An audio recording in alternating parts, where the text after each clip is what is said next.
रहेगा, लेकिन परमेश्वर इसके साथ खड़ा रहने वाला है। मैं अपने बॉम्बे के कलीसिया से आप सबको सलाम लाता हूँ। रहता हूँ बॉम्बे में, लेकिन मेरी सेवा पूना और बॉम्बे में चलती है। साथ ही साथ इंडिया के अनेक नॉर्दर्न कंट्री स्टेट्स के अंदर हमारी मीटिंग होती है। हमेशा मतलब मेरा आना जाना चालू रहता है और काफी बड़ी दिनों के अंदर बड़ी मीटिंगें हैं। मैं अभी यहाँ से जाऊंगा सितंबर को 3 तारीख को मैं इंदौर जा रहा हूँ। इंदौर में एमपी के इलाके के अंदर प्रभु ने बहुत बड़ा काम किया है। अभी अभी हाल फिलहाल मैं वहां था। एक पूरी चर्च को उनके पास्टर के साथ प्रभु यीशु के नाम पे बपतिस्मा दिया मैंने। 70 लोग थे, 70 मेंबर्स के साथ पास्टर, सबसे पहला पास्टर उतरा पानी में बपतिस्मा लेने के लिए। 70 लोगों को बपतिस्मा दिया। उस एमपी इलाके के अंदर जबुआ डिस्ट्रिक्ट में बहुत प्रभु का काम हो रहा है। सब आदिवासी इलाका है। उसके बाद मैं अक्टूबर महीने में 20 तारीख से 24 तारीख तक मैं नैनीताल में हूँ, हिमाचल में। वहां पर एक कन्वेंशन के लिए मुझे बुलाया गया है। और 28 तारीख से 30 तारीख तक मैं दिल्ली में हूँ। और फिर नवंबर 1 तारीख से 5 तारीख तक मैं पंजाब में हूँ। और फिर उसके बाद पंजाब की मीटिंग स्टार्ट होती है। जब नवंबर में पंजाब में स्टार्ट होती है मीटिंग, तो पूरे 30 नवंबर तक पूरा मंथ जो है कन्वेंशन चलता है। जैसे पठानकोट से लेकर, अमृतसर से लेकर, बटाला से लेकर, लुधियाना, जालंधर, हर जगह के अंदर प्रभु ने बहुत बड़ा बड़ा काम रखा हुआ है। अगर मैं एक आपको नजारा बता दूं तो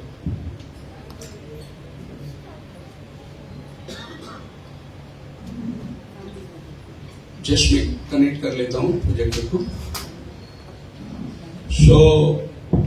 प्रभु की कृपा है। आप अपनी दुआओं में हमें याद रखना।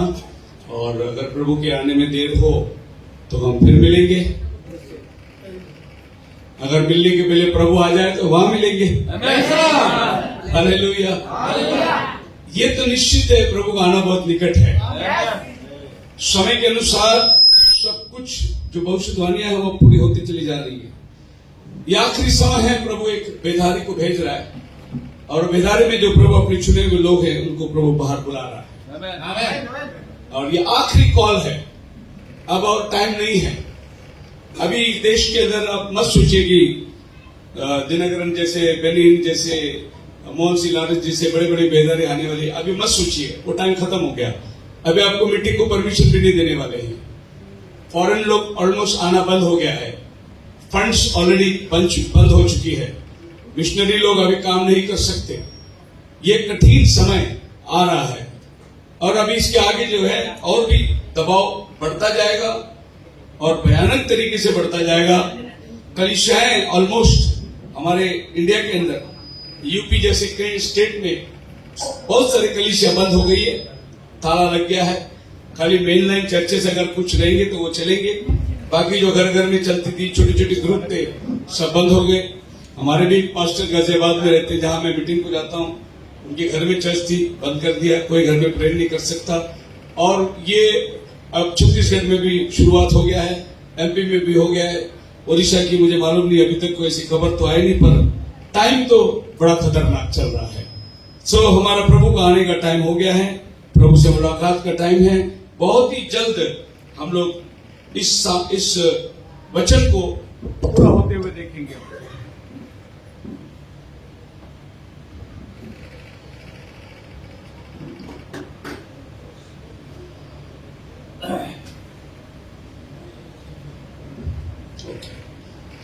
ये मेरी पंजाब की मीटिंग चलती है। बहुत बड़े बड़े टेंट लगाते हैं पंजाब में और कम से कम एक महीने जो मैं अगर पंजाब गया तो मीटिंग छोड़ते नहीं वो लोग, हर जगह के अंदर। और एक टेंट में 3000 5000 लोग आसपास बैठे रहते हैं। बहुत वचन के प्यासे हैं। अमृतसर इस इलाके के अंदर जाओगे तो ऐसा मैदान पुरता नहीं है। लोग बैठे, लोग छत के ऊपर बैठ के सुनते हैं। इतना पब्लिक, लोग जानते हैं कि ये संदेश आखिरी बुलावा लोगों को दे रहा है। ये एक भटकी जाती है पंजाब में, बटाला के पास में, और इनको रहने को घर नहीं है। ये ऐसी रोड पे तंबू बांध के घूमते रहते। लेकिन ये जब मेरी मीटिंग लगाई है तो कम से कम 3000 4000 पूरे पंजाब से लोग एक जगह इकट्ठे हो जाते हैं। और इन जातियों में 500 लोगों ने बपतिस्मा लिया है प्रभु यीशु मसीह के नाम से। जो भटकी जाती है, घर नहीं है उनको, कोई ठिकाना नहीं है। और ये लोग आएंगे मीटिंग में, खेतों में रहते हैं और पर ये मीटिंग बहुत बड़ी बड़ी लगाते हैं लोग। मैं प्रभु का धन्यवाद देता हूँ कि प्रभु की सेवकाई के अंदर हमें एक छोटा सा अंश मिला कि वो कहे कि भाई अच्छा सेवक तूने मेरा काम को पूरा किया है। आइए हम लोग इस दूसरी सेशन में जाएंगे और अभी बस एक फाइनल वॉइस है। मैं समझता हूं कि अगले जो 3 चर्चेज बाकी है वो आपके लिए बहुत ही फायदेमंद होगा। समय का संदेश, और ये समय का संदेश को लेकर हमने मैथ्यू चैप्टर 13 को रेवल्यूशन के साथ में 3rd चैप्टर और 4th चैप्टर के कलीसिया काल के दरमियान हम देख रहे हैं। सो हमारा पैराबल 4th में हम लोग आएंगे। मैथ्यू चैप्टर 13 वर्स 33, चौथा पैराबल। और ये चौथा पैराबल है, एक औरत ने थोड़ी सी खमीर ली, 3 सेर आटा लिया, उसके साथ मिलाया और पूरा गूंदा हुआ आटा खमीर बन गया। अब ये क्या दृष्टांत है जो प्रभु हमें बता रहा है कि एक औरत है जिसने खमीर ली और 3 सेर आटा, 3 माप आटा में उसको मिलाया और धीरे धीरे सारा आटा खमीर बन गया। अगर इसको आपको खोलना है तो आपको ये देखना है औरत कौन है, खमीर क्या है, 3 सेर क्या है, और पूरा वो आटा, गूंदा हुआ आटा खराब हो गया। अब खमीर क्या होता है, जो हम लोग बाजार में ब्रेड लेते हैं उसमें खमीर मिला हुआ रहता है और ब्रेड फूलता है। जब आप केक बनाएंगे तो आपको खमीर डालना पड़ता है केक फूलने के लिए, और अगर आप खमीर नहीं डालोगे तो वो रोटी आप ज्यादा नहीं खा सकते। आज सवेरे आपने बनाया रोटी, ज्यादा आप शाम तक खा लेना है, उसको कल रखेंगे तो आपका रोटी खराब हो जाएगा। लेकिन अगर आप खमीर डालेंगे तो दुकान में 8 दिन तक ब्रेड रहता है ना, ऐसा 8 दिन तक रख के खा सकते हैं। उसको बोलते हैं बासी रोटी खाना। तो खमीर जो है वो बासी रोटी को दर्शाता है। तो ये औरत जो रोटी बना रही है, ये ताजा रोटी की जगह खमीर डाल के इसको लंबे अरसे तक वो रोटी रख के खाने के लिए बना रही है, इसलिए उसमें खमीर मिलाया जाता है। सो बाइबल खमीर किस चीज को दर्शाता है? फिर हम देखते हैं कि ये औरत एक कलीसिया को दर्शाता है, चर्च को दर्शाता है। जहां पर भी बाइबल में औरत आती है वो कलीसिया का मतलब है, क्योंकि बाइबल हमें यही सिखाता है। पढ़िए 2 कुरिन्थियों की किताब, उसका 11वां अध्याय और उसका 2 वचन में लिखा हुआ है, मैं तुम्हें एक पवित्र कुमारी के नाई एक पति के साथ मैंने तुम्हारी बात लगाई है और मैं तुम्हें उसका हाथ में सौंपना चाहता हूं। पौल कहता है एज अ चेस्ट वर्जिन, एक कुंवारी की तरह मैं तुम्हें मसीह के हाथ में देना चाहता हूं। मसीह जो है हमारा पति है और चेस्ट वर्जिन जो है एक कुंवारी लड़की, शादीशुदा नहीं, कुंवारी लड़की को वो यीशु के साथ में बात लगाई है। दूसरे शब्दों में पौल कहता है मैंने तुम्हारी मंगनी लगाई है, शादी आने वाली है। सो अभी हमारा मंगनी हुआ है यीशु मसीह के साथ, आमीन। अभी हमारा शादी आने वाला है। रेवल्यूशन चैप्टर 19 के अंदर एक बहुत बड़ा शादी है जिसमें दूल्हा दुल्हन बैठे हैं, और बोलती है बाइबल कि उसकी पत्नी ने अपने आप को तैयार कर लिया है। शादी किसका है? मेमने का शादी, प्रभु यीशु मसीह की शादी, और दुल्हन अपने आप को तैयार कर लिया है। यानी ये शादी एक दुल्हन को, एक कलीसिया को ये धरती के अंदर एक वर्जिन कुमारी की तरह प्रभु बोलता है साफ रहना जरूरी है। शादीशुदा औरत ने, परंतु एक वर्जिन जो सिर्फ अपने पति के लिए रखी गई हो, वैसे ये पृथ्वी में कलीसिया दुनियादारी से शादी नहीं करेगी, वो अपने प्रभु यीशु मसीह के साथ में वफादारी से चलेगी। किसी भी चीज का मिलन या मिलावट अपने जीवन के अंदर नहीं करेगी। इसीलिए बाइबल उसको बोलते हैं चेस्ट वर्जिन, पवित्र कुंवारी। आगे हम देखेंगे प्रकाशित वाक्य में उसका 12वां अध्याय के अंदर एक औरत है, और ये औरत एक मुकुट को पहनी हुई है जो कि 12 तारा है, और पैर के तले चांद है, सूरज को ओढ़ा हुआ है, और ये औरत गर्भवती है। अब जब बाइबल इस औरत को दर्शाता है, और एक अजगर सांप इस औरत के बच्चे को खाने के लिए खड़ा है जो ये जन्म देने वाली है, ये यहूदी कलीसिया है, जीविश कलीसिया, क्योंकि ये 12 तारा जो है 12 मुकुट, 12 गोत्र, जो याकूब के 12 बच्चे जो बाद में इस्राएल बनता है, तो ये इस्राएल कलीसिया को दर्शाता है। ये गर्भवती है, यानी अभी इन दिनों के अंदर जो 1,44,000 रेवल्यूशन चैप्टर 19 के अंदर सीली होने वाला है, वो अभी ये धरती पे आने वाले हैं। इससे 2000 साल पहले प्रभु ने यहूदियों का दरवाजा बंद कर दिया था। अभी जो यहूदी लोग उद्धार पाएंगे सिर्फ 1,44,000 उद्धार पाएंगे, क्योंकि 12 गोत्र में से 12,000 ये पहले से ही चुने हुए हैं, क्योंकि इनकी गिनती दी गई है। और रेवल्यूशन 7 में इनके माथे पर मोहर दिया जा रहा है ताकि आने वाला एंटी क्राइस्ट रूल से इनकी रक्षा हो। फिर हम देखते हैं कि इस औरत को उड़ने के लिए 2 पंख दिया गया है और ये 2 पंख से उड़ के जाती है। 1260 दिन तक ये औरत को एक जगह मिलती है जहां ये छिप के बैठती है। इसको खाना पीना सब इसको दिया जाता है। ये वो होगा जो 1,44,000 अभी जो इजराइल में चुने हुए होंगे। एंटी क्राइस्ट जब उनको मारने को जाएगा, खुदावन उनकी रक्षा करेगा और ये लोग 1260 दिन तक कहीं एक जगह हिफाजत होंगे। ये 1260 दिन रेवल्यूशन चैप्टर 11 के अंदर 42 months and 1,260 days 42 यानी एग्जैक्टली 7 years का एक ट्रिब्यूलेशन पीरियड है। और ये 7 years खाली अभी बचा हुआ है। जिस दिन चर्च जाएगा वो 7 years स्टार्ट होगा। Praise the Lord. और ये 7 साल जो होगा इसमें 3.5 साल 2 नबी बात करेंगे और 3.5 साल एंटी क्राइस्ट धरती पर रूल करेगा। ये 2 नबियों को कत्ल करेगा। ये मर के 3 दिन रास्ते में पड़े रहेंगे। पृथ्वी के सारे लोग उसको देखेंगे और 3 दिन के बाद आत्मा उनमें आएगी और ये उठकर ऊपर चले जाएंगे। ये होगा मूसा और एलिया, क्योंकि यही 2 आदमी इजराइल में आके काम करने वाले हैं। इन्हीं के लिए वो लोग इंतजार कर रहे हैं। ये 2 आदमी ज़करिया चैप्टर 4 के अंदर लिखा है, 2 जैतून के पेड़ हैं जो दीवट को तेल दे रहे हैं। तब पूछते प्रभु ये कौन है? आप पढ़ सकते हैं रेवल्यूशन चैप्टर 11 वर्स 2 and 3 को पढ़ के देखिए। वहां पर लिखा है ये 2 आदमी कौन है? ପରେ ମୋତେ ମାପକାଠି ପରି ଗୋଟିଏ ନଳ ଦିଆଗଲା। ଜଣେ ମୋତେ କହିଲେ, ଉଠ, ଈଶ୍ୱରଙ୍କ ମନ୍ଦିର ବେଦୀ ଓ ଯେଉଁମାନେ ସେଠି ପୂଜା କରନ୍ତି ସେମାନଙ୍କୁ ମାପ। ये 2 आदमी कौन है? ये वो जैतून के पेड़ हैं। लिखा ଆଉ ଆମେ ଆପଣା 2 ସାକ୍ଷୀଙ୍କୁ କ୍ଷମତା ଦେବୁ ଯେ ସେମାନେ ଚଟବସ୍ତ୍ର ପରିଧାନ କରି 1,260 ଦିନ ପର୍ଯ୍ୟନ୍ତ ଭାବାଣୀ କହିବେ। ସେ ପୃଥିବୀର ପ୍ରଭୁଙ୍କ ସମ୍ମୁଖରେ ଦଣ୍ଡାୟମାନ ହୋଇଥିବା 2 ଜୀବିତ ବୃକ୍ଷ ଓ 2 ପ୍ରଦୀପ जी, ये 2 जैतून के पेड़ हैं जो आने वाले समयों के अंदर प्रकट होगा। इनका नाम तो नहीं लिखा गया है प्रकटीकरण के अंदर, लेकिन इन दोनों का काम लिखा हुआ है। मैक्सिमम हमारे क्रिश्चियन वर्ल्ड ये मानते नहीं कि मूसा और एलिया आएगा। मैक्सिमम लोग ये मानते हैं कि एलिया और हेनोक आएगा, क्योंकि यही 2 व्यक्ति है जो मरे नहीं। लेकिन आप देखिए हेनोक का कुछ काम बचा ही नहीं। हेनोक आने का जैसा कुछ है ही। एलिया आएगा, लेकिन इस बार एलिया जब आता है तो मूसा को साथ में लेके आता है, क्योंकि यहूदी लोग एलिया को नहीं मानते, वो लोग मूसा को मानते हैं। इसके पहले एलिया का आत्मा 4 बार आता है। पहला राजा 17वां अध्याय, उसमें पहली बार एलिया आता है। दूसरा राजा 2रा अध्याय, एलिया का आत्मा दूसरी बार एलीशा के अंदर आती है। तीसरी बार जॉन द बैप्टिस्ट, लूक 1 अध्याय 17 वचन के अंदर जॉन के अंदर आया एलिया की आत्मा।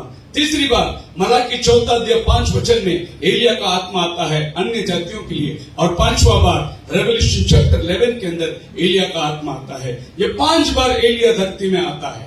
सो ये 5 बार उसकी सेवा है, इसीलिए वो मरता नहीं, वो जिंदा जाता है, क्योंकि उसको बार बार ये पृथ्वी में सेवा के लिए आना है। लेकिन मूसा, बाइबल बोलता है मेरा दास मूसा मर गया। जोशुआ चैप्टर 1 में लिखा है, अब जोशुआ मेरा दास मूसा मर गया, तू अभी अपने काम को आगे लेके चल। लेकिन मरा हुआ आदमी और जिंदा आदमी मैथ्यू 17 के अंदर दोनों यीशु के साथ पर्वत पर खड़े हुए हैं। अभी आप बोलेंगे मरे और जिंदा 2 आदमी खड़े हैं। मूसा मर गया था, वो भी खड़ा है। एलिया जिंदा गया, वो भी खड़ा है, यीशु के साथ वार्तालाप कर रहे हैं। ये बात रिजरेक्शन की है। जब प्रभु आएगा बादलों पर, तो जो मसीह में मरे हैं वो जिंदा होंगे, वो मूसा की जगह खड़े रहेंगे। और हम जो जीवित बचे रहेंगे, हम रूपांतर होंगे, एलिया की जगह खड़े रहेंगे। तो यीशु के आने में 2 बातें हैं, एक मुर्दे जिंदा होंगे और एक जिंदा जो है वो बदल जाएंगे। हालेलुया। सो ये चर्च एलिया यहूदी चर्च है, जीविश चर्च माना जाता है। ये पवित्र है क्योंकि ये सूरज को ओढ़ा हुआ है। सूरज के अंदर कोई दाग और धब्बे नहीं। हमारा बाइबल में लिखा है मलाकी के 2 अध्याय के अंदर धर्म का सूरज प्रभु यीशु मसीह है। हम लोग SON सन को मानते हैं, SUN सन हमारा नहीं है, वो ये धरती का सन है, लेकिन SON परमेश्वर का पुत्र है, वो सूर्य उदय होने वाला है। हालेलुया। और वो प्रभु यीशु मसीह को दर्शाता है। एक और औरत है आपके बाइबल में, प्रकाशित वाक्य 17 अध्याय के अंदर,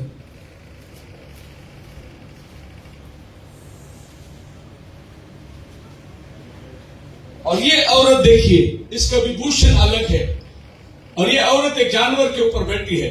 इस जानवर को 7 सिंग है, 7 सिर है, इसके हाथ में एक कटोरा है जो प्याला लेकर बैठी है। रेवलेशन चैप्टर 17 वर्स 5 के अंदर लिखा है, इसका नाम है भेद बड़ा बाबुल, अर्थात घृणित वस्तुओं की माता।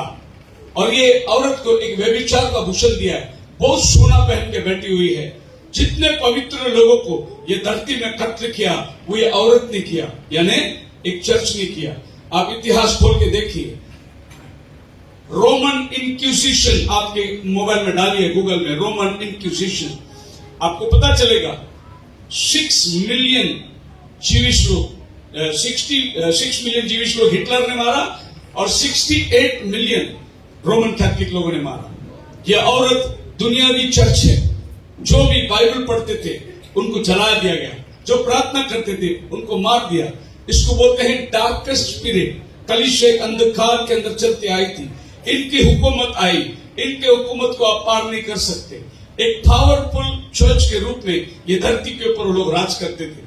आप अपने घर पे जाकर, अभी तो गूगल में सब अवेलेबल है, पूरी हिस्ट्री, खाली आप डाल दीजिए रोमन इंक्विजिशन, आपको पूरा पिक्चर आएगा कि पाप की क्षमा के लिए आपको पैसे देने पड़ते थे।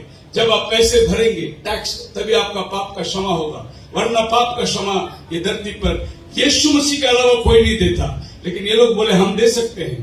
पाप का क्षमा जो है, एक इंसान के विरुद्ध में पाप किया तो इंसान को माफ कर सकता है, लेकिन इंसान जब खुदा के विरुद्ध पाप कर सकता है तो इंसान कैसे माफ करेगा? खुदा ही उसको माफ करना चाहिए। लेकिन ये औरत ने बोला हम तुम्हारे सारे पाप को माफ करते हैं। तो कैसे पाप को माफ करेंगे? उनके पास एक जगह है परगेटरी करके, ये परगेटरी जगह के अंदर मरे हुए लोग को के रखते हैं, वहां से उनको होली बनाकर उनको ट्रांसफर करते हैं हेवन में। ऐसा बाइबल के अंदर परगेटरी करके कोई जगह नहीं है, लेकिन ये चर्च ने बना के रखा है। मान लो अगर आपका कोई पूर्वज खूब शराब पी के मर गया तो फादर आके होली वाटर डालेगा, बोलेगा आपका पिताजी अभी अब्राहम का गोद में है, लेकिन वो नरक में है। लेकिन बोल नहीं सकते क्योंकि घर वाले नाराज हो जाएंगे। अब कभी वो चर्च को गया ही नहीं, कभी वो बाइबल पढ़ा ही नहीं, कभी प्रार्थना किया ही नहीं, लेकिन होली वाटर डाला तो वो सीधा स्वर्ग में जाएगा। ये जो थियरी है ये बिब्लिकल नहीं है। बाइबल में क्या लिखा है? मरकुस 16:16 में जो विश्वास करे और बपतिस्मा ले उसी का उद्धार हो। क्रिश्चियन घराने में पैदा हो गया तो आपको स्वर्ग मिलेगा, मत सोचिए। जैसे हमारा परंपरा, मेरे दादाजी बिशप थे, मेरे पिताजी रेवरेंड थे, तुम क्या हो सवाल वो है। तुम्हारे पिताजी है अच्छी बात है, मेरी माँ बहुत उपवास करती थी, वो जाएगी स्वर्ग में, तुम रह जाओगे पीछे क्योंकि तुम बहुत ज्यादा पिज्जा खाते हो। मेरे डैडी और मेरा मम्मी बहुत प्रेयर मीटिंग अटेंड कर, वो चले जाएंगे स्वर्ग में, तुम रह जाओगे क्योंकि परमेश्वर को पोते और पोतियां नहीं चाहिए, परमेश्वर को बेटे और बेटियां चाहिए। आज आप खुदा के बेटे बन सकते हैं क्या? तुम्हारे दादा परदादों ने क्या किया वो तुम्हारे ऊपर नहीं रहेगा, तुम्हारा पाप का हिसाब तुमको खुद ही देना पड़ेगा। हालेलुया। एक बार एक लड़का डैडी पास्टर के पास आया, बोला अभी अभी मेरा डैडी गया, और आप जानते हैं पादरी साहब वो चर्च को कभी आता नहीं था, लेकिन मेरे को उसको स्वर्ग में भेजने का है, उसके लिए पैसा खर्चा हो गया, मैं खर्चा करने को तैयार है। पादरी साहब बोला एक मीटिंग लगाना पड़ेगा, 500 रुपए डोनेशन देना पड़ेगा और फिर सबको खाना खिलाना पड़ेगा, हम तुम्हारे पिताजी को स्वर्ग में भेज देंगे। और मीटिंग लग गया, पहला मीटिंग हो गया, 500 रुपए बेचारा उसने फादर को भी दिया और सबको खाना भी खिलाया। और उसके बाद में वो नेक्स्ट संडे चर्च को गया, पादरी साहब से बोला मेरे पिताजी गया क्या स्वर्ग में? पादरी साहब ने बोला थोड़ा आगे भेजा है। फिर क्या करना पड़ेगा? बोले एक और मीटिंग लगाना पड़ेगा और एक 500 रुपए दे दो डोनेशन, और फिर आप खाना खिलाओ सबको, एक प्रेयर मीटिंग रखो, हो जाएगा। सेकेंड टाइम बेचारा इधर उधर से कर्जा लेके उसने एक मीटिंग रखा, 500 रुपए दिया, और वो सेकंड संडे चर्च में गया, मेरे पिताजी गए क्या? पादरी साहब ने बोला थोड़ा बाकी है, क्योंकि पैसा निकालने के लिए और भी बोलना पड़ेगा। एक और मीटिंग रह गया तो 500 रुपये मिलेगा। आप मेरे साथ है ना? यस। आप किधर भी कन्वेंशन में जाओ, मेरा प्रभु तुम्हारा सब काम करेगा, तुम्हारा बैंक लोन करेगा, तुम्हारा काम नौकरी तुम्हारा धंधा सब मेरा प्रभु, खाली तुम इधर आप फ्री में डालो पैसा, खाली ये मेरा प्रभु नहीं देगा। हॉल का खर्चा बहुत हो गया, कुर्सी का खर्चा बहुत हो गया, खाने का खर्चा बहुत हो गया, तुम्हारा सब काम मेरा प्रभु करेगा, मेरा काम तुम करो। तो एक और मीटिंग रखना है। लड़का ने बड़ी मुश्किल से पूछ लिया फादर साहब को, कितना दूर रहेगा मेरा पिताजी, कितना दूर? तो पादरी साहब ने गलती से बोला ज्यादा नहीं बेटा, 4 फुट होगा।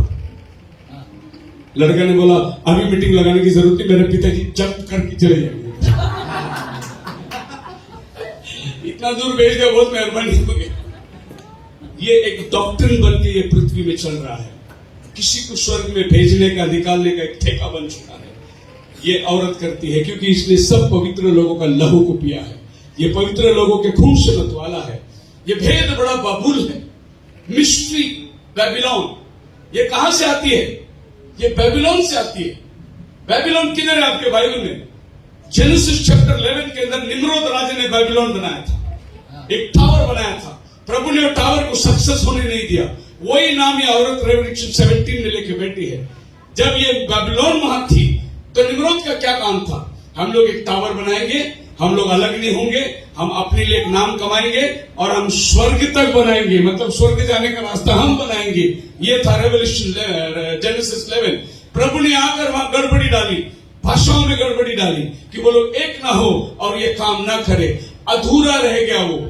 लेकिन उसी बेबीलोन को उठाकर जो शिनार कहलाती थी लाके यहां रख दिया गया। अब ये औरत की एड्रेस जो है ये वहां से आती है जहां निम्रोद राजा था।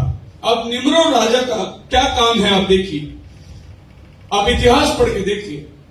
सेमिरामिस जो थी वो निम्रोद की मां थी और सेमिरामिस ने अपने बेटे से शादी किया, मतलब मां और बेटे का रिश्ता। यहीं से मेडोना नाम का डॉक्टर निकलता है, मां और बेटा। सो मां और बेटा आप कहां देख सकते? कैथोलिक चर्च में देख सकते।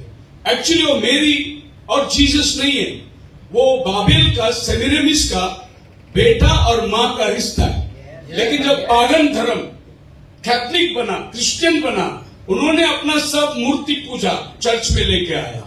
बोला कि देखो ये तुम्हारा मेरी को तुम मानते हैं, ये हमारा डायना का देवी है, इसको भी मान सकते, तो एक ही है हम लोग। ये तुम्हारा जुपिटर है, ये हमारा जोसेफ है। इस तरीके से उन्होंने सारे पागनिज्म को पापल बना दिया।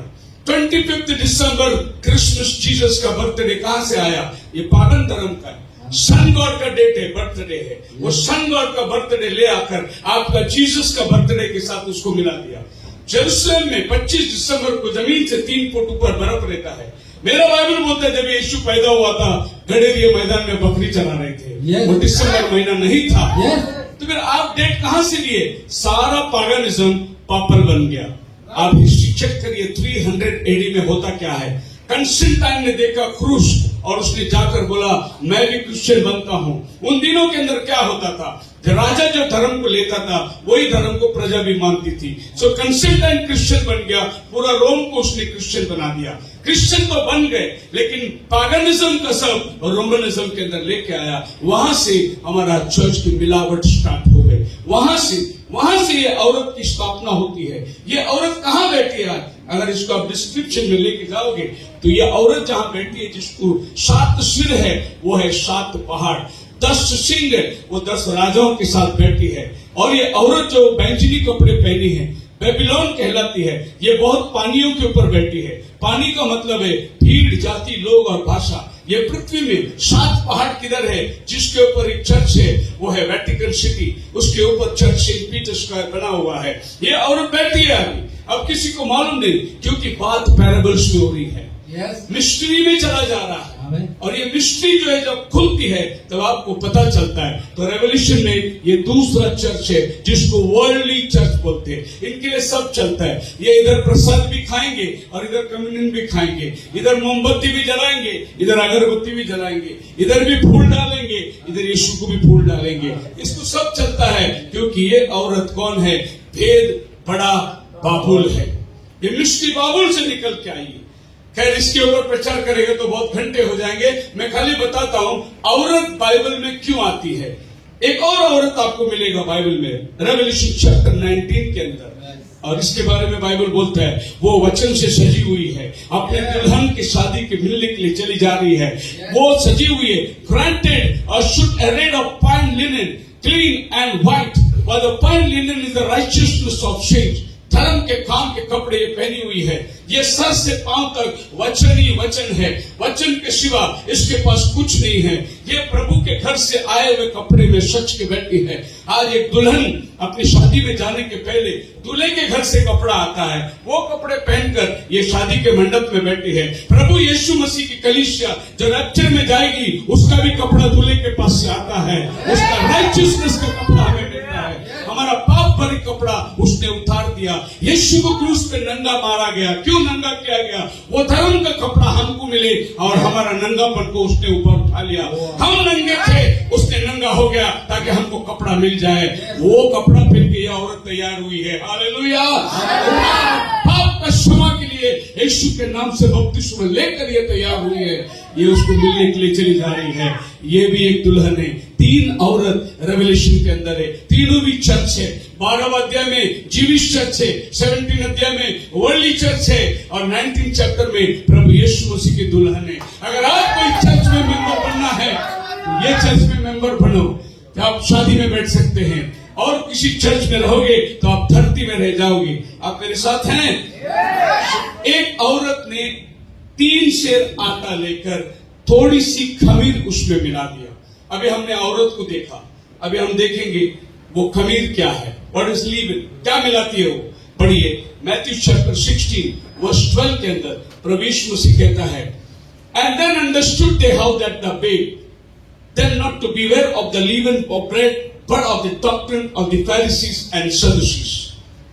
प्रभु यीशु मसीह ने उनको बोला तुम्हारे पास कुछ रोटी है?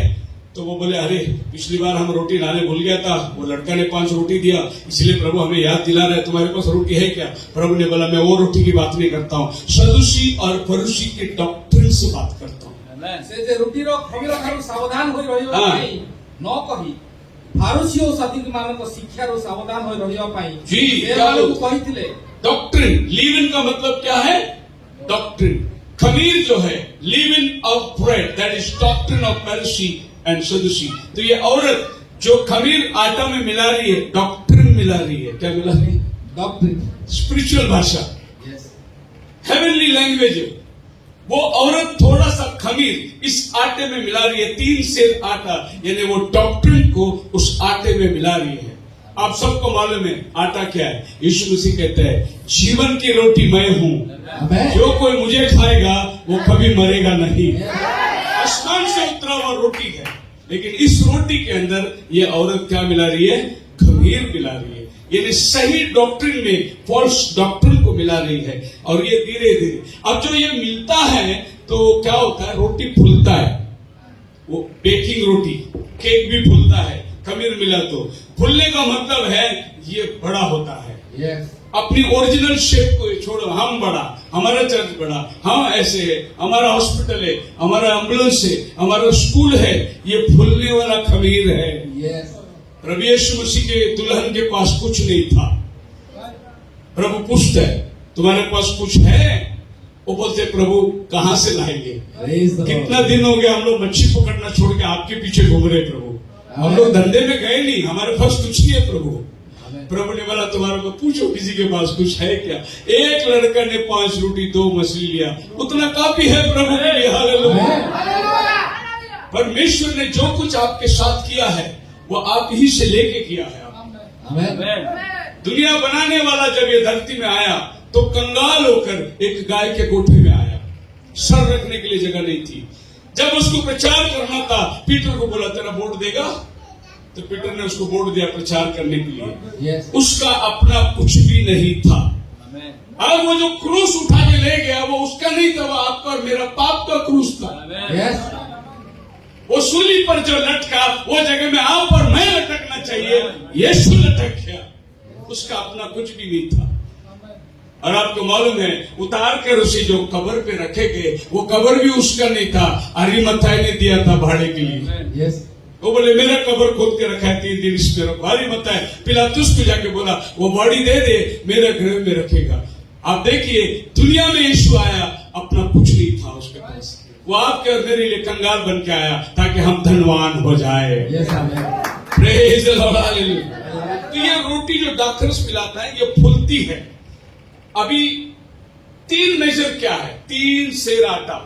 तो आप जेनेसिस में जाएंगे तो आपको चैप्टर 18 वर्स 6 में जब अब्राहम के घर में 3 लोग आते हैं तो अब्राहम जाकर सारा को कहती है मेक 3 measures ऑफ फाइन मील, 3 सेर आटा को लेकर रोटी पकवा, क्योंकि आए कितने लोग? 3 जन आए, इसीलिए 3 सेर आटा को लेकर। अभी आपको धीरे समझ में आएगा। ये औरत जो खमीर मिला रही है वो ये मिला रही है कि परमेश्वर एक नहीं, परमेश्वर 3 है। क्योंकि 3 आदमी को देखे अब्राहम ने 3 सेर आटा में बनाने बोला, तो ये औरत भी 3 सेर आटा में खमीर को मिला रही है, डॉक्ट्रिन को मिला रही है। और डॉक्ट्रिन को इस तरीके से मिलाकर बाइबल पूरा प्रकाशित वाक्य से रेवलेशन तक एक ही खुदा की बात कर सकता है, लेकिन डॉक्ट्रिन 3 में बदल गया। ऊपर बुजुर्ग बाप बैठा है, बेटा नीचे खड़ा हुआ है, पवित्र आत्मा कबूतर के माफिक आ रहा है। और ऊपर जो बैठा है वो उसको ओल्ड मैन बना दिया, बाल भी सफेद, दाढ़ी भी सफेद कर दिया। नीचे जो बेटा है सन, उसको थोड़ा यंग बनाया। अब आपने गॉड ओल्ड कभी हुआ? यहोवा परमेश्वर बोलता मैं ना सोता हूं ना ऊँगता हूं, तुम उसको ओल्ड कैसे बना दिया? ये बताने के लिए लोगों को कि देखो परमेश्वर कैसे 3 हिस्सों में बढ़ जाता है। इस खमीर को लेकर उसने मिलाया आटे के साथ में। अभी बहुत सारे लोग जो है इस 3 को ये मानते हैं पिता, पुत्र और पवित्र आत्मा अब्राहम के पास आया था, ऐसा बोलते हैं। पिछले दिनों में महाराष्ट्र में नासिक करके एक जगह मेरी मीटिंग थी और वहां पर एक डिबेट था। और डिबेट करने के लिए बाइबल कॉलेज के 4 प्रोफेसर लोग आए थे। आमने सामने टेबल रखे थे, 20-20 मिनट बात करने का, बेल लगाए थे, कैमरा लगा हुआ था। और वो एक प्रोफेसर ने बड़ा बाइबल खोला, बाइबल बोला तो ये टेबल का इतना बड़ा बाइबल रहेगा, ऐसा बाइबल खोला और उसने बोला देखो यहाँ पर जेनेसिस में 3 आया है, पिता, पुत्र, पवित्र आत्मा। मैं बोला ठीक है, ये आप 18 में पढ़ रहे हैं, 19:1 पढ़ो। 19:1 में लिखा है 2 एंजल सदोम को गए, 2 एंजल सदम को गए, एक प्रभु अब्राहम के साथ खड़ा था। जब उसने 19 पढ़ा तो बाइबल बंद करके बोला मेरे को डिबेट नहीं करने का। अभी तो आप बोला 3 थे करके, तो 19 पढ़ा ही नहीं उसने। अब ये 19 का और 18 के बीच में आपको क्या मिस्ट्री है मैं बताता हूँ। पढ़िए जेनेसिस चैप्टर 19 वर्स 1 and 2 पढ़िए। एथि उतारे संध्या बेले से 2 स्वर्गदूत सदम रे उपस्थित हेले, सेतेबेले लोट सदम नगर द्वार रे उपविष्ट थिबारु से मानक देखि से मानक सहित साक्षात करबा कुथिला। पुनी भूमिष्ठ प्रणाम करी कहिला हे मोहर प्रभु माने। अब क्या बोले? प्रभु माने म्हणजे मतलब प्रभु लॉर्ड्स, इंग्लिश में लिखा लॉर्ड्स। कितने गए? 2। उनको क्या बोला उसने? लॉर्ड्स। ये लॉर्ड की रेवलेशन है। लेकिन चैप्टर 18 में आओ, अब्राहम ने 3 जन को देखिए क्या बोला। 3 वर्ष 18:3 हे प्रभु मु निवेदन करूछि यदि अब्राहम 3 आया तो भी उसने बोला प्रभु। लोग के पास 2 गया, वो बोला प्रभुओं। मतलब लोग कंफ्यूज में था, ये लॉर्ड्स हो सकते हैं क्या, एक से ज्यादा हो सकते हैं क्या? अब्राहम कंफ्यूजन में नहीं है। उसको मालूम है एक प्रभु है और 2 दूत है उसके साथ। हालेलुया। ज्यादा डिफरेंस नहीं है। अब्राहम का भाई का लड़का है लोथ। इसका मतलब ये मत सोचो कि रेवलेशन राइट होगा। रेवलेशन खाली चुने हुओं के पास राइट रेवलेशन होता है, और लोथ चुना हुआ नहीं था। लेकिन अब्राहम ने उसको साथ में लिया, क्योंकि उसका बाप मरने के बाद अब्राहम ने लोथ को पाला था। वो सोचा चलो जा रहे हैं प्रॉमिस लैंड में, इसको भी लेके जाएंगे। लेकिन प्रभु की मर्जी नहीं थी लोथ उसके साथ जाए। प्रभु की मर्जी थी अब्राहम तो अकेला निकल के आ। लेकिन हमने रहम कर लिया और अब्राहम उसको साथ में लिया। ये दोनों के पास में भिन्न प्रकार के प्रकाशन है।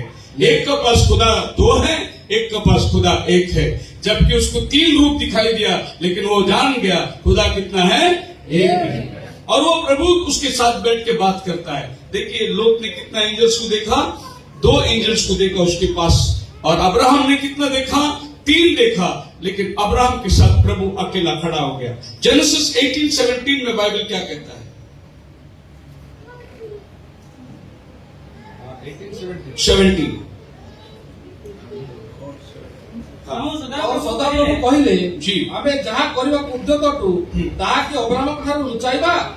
ओ अभी अब्राहम के साथ में प्रभु खड़ा है, 2 दूत चला गए सोदोम के अंदर। अब अब्राहम के साथ जो खड़ा है वो एक्चुअल लॉर्ड है, और जो उधर गए वो एंजल है। Praise the Lord, hallelujah। अभी प्रभु बोलता है, and the Lord said, shall I hide from Abraham that things which I do? क्या मैं अब्राहम से छुपाऊं जो मैं अभी करने जा रहा हूं? ये 2 दूत लोग सदोम में क्यों गए? ये अब्राहम रिक्वेस्ट कर रहा है, प्रभु अगर सदोम को आप जलाने जाओगे तो वहां पर मेरा भतीजा है, अभी वो जाके एटलीस्ट 50 लोगों को तो कांग्रेगेशन बना के चर्च चलाता होगा उधर। इसके लिए वो बोला प्रभु 50 लोग रहेंगे तो? प्रभु बोला मैं सदोम को बचाऊंगा। फिर बोला 40, तो भी मैं बचाऊंगा। फिर बोला 30, बोला मैं बचाऊंगा। फिर वो 10 में आया, बोला प्रभु 10 लोग। लोट उधर जाके कुछ नहीं किया, उल्टा वो उनके साथ में मिलकर उनका न्याय बन गया। लेकिन अब्राहम क्या सोचता है, लोट जाकर उधर 50 लोग का तो कम से कम चर्च चलाता होगा, इसके लिए 50 से शुरू किया, लेकिन 10 भी नहीं। 10 लोग रहेंगे तो भी प्रभु सदोम को माफ करेगा। आज ये पृथ्वी को प्रभु चला रहा है। क्यों चला रहा है? एक्चुअली टाइम हो गया है, लेकिन प्रभु के 10 चुने हुए लोग हैं, इसके लिए प्रभु वेट कर रहा है। और प्रभु वेट कर रहा है कि वो आखिरी बीज अंदर आ जाएगा, प्रभु नीचे उतर कर आ जाएगा। कयामत आ जाएगी जब आखिरी बीज अंदर आ जाएगी। बोलो हालेलुया। तो ये औरत ने क्या किया, 3 सेर आटा में डॉक्ट्रिन को मिला दिया और उसको सबको धीरे धीरे खमीर बना दिया। अब अगर ओल्ड टेस्टामेंट में जाओगे तो प्रभु हमेशा बोलता है बिना खमीर का रोटी लेके आना। तंबुओं का पर्व में मंदिर में रखने के लिए बिना खमीर का रोटी, डेली टेबल का रोटी निकालकर फ्रेश रोटी रखने का डेली। लेकिन आज आपको मालूम है हम लोग सब बासी रोटी खा रहे हैं। हम लोग जॉन वेस्ली 200 साल पहले आया था, 400 साल पहले आया था, मार्टिन लूथर, उसका संदेश खा रहे हैं। और प्रभु आज आपको ताजा मन्ना खिला रहा है। ताजा रोटी किसी को नहीं चाहिए, बासी रोटी खाएंगे। ये रोटी प्रभु ने हमेशा हर युग में नया नया संदेश लोगों को देता रहा।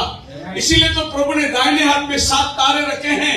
हर चर्च को नया संदेश प्रभु भेजता है। हम पुराना संदेश को जाके पढ़ते हैं, प्रभु नया संदेश से आपको बोलता है। बोलो हालेलुया। ये चर्च अगर आप रेवल्यूशन में जाके देखोगे तो इसका नाम है फोर्थ पैराबल का थुआतीरा चर्च, और इस चर्च को बोलते हैं द करप्ट चर्च। ये चर्च में पूरा करप्शन आ गया था, क्योंकि वो औरत ने 3 सेर खमीर को उस आटे के साथ में मिला दिया। इस टाइम पे भेजा हुआ संदेश वक्त था कोलंबा। और ये चर्च जो है लास्टेड 606 से लेकर 1520 तक इस चर्च को माना जाता था। एक रिचेस्ट सिटी थी थुआतीरा। थुआतीरा का मीनिंग है परपेचुअल सैक्रिफाइस।